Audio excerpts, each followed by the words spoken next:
ఈ రోజు మనం చూసింది living class room of democracy. మీరు ఇక్కడ చూస్తే స్పీకర్ ని మనం ఎట్లా ఎన్నుకోవాలి, షార్ట్ డిస్కషన్స్ అంటే ఏంటి, కాలింగ్ టు అటెన్షన్ డిస్కషన్ అంటే ఏంటి, జీరో అవర్ అంటే ఏంటి, బిల్స్ ఎలా ఇంట్రడ్యూస్ అవుతాయి, బిల్స్ పైన ఎట్లా చర్చ జరుగుతాయి, ఇవన్నీ కూడా మీరు ఈ రోజు చూస్తాం జరిగింది. బిల్స్ కూడా మీరే తీసుకొచ్చారు. ఇది కేవలం ఒక్కసారే కాదు, ఎవ్రీ ఇయర్ యాక్టివిటీ చేయాలనేది మన ప్రభుత్వం లక్ష్యం.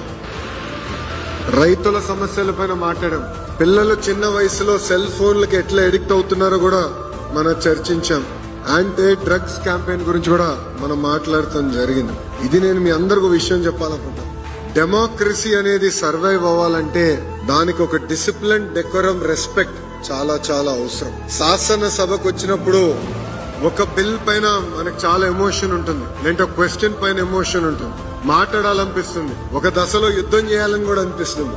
కానీ ఎప్పుడైతే ఒక డిసిప్లిన్, డెకోరం, రెస్పెక్ట్ ఉంటుందో అప్పుడే పార్టిసిపేటరీ డెమోక్రసీ అనేది ఏర్పడుతుంది.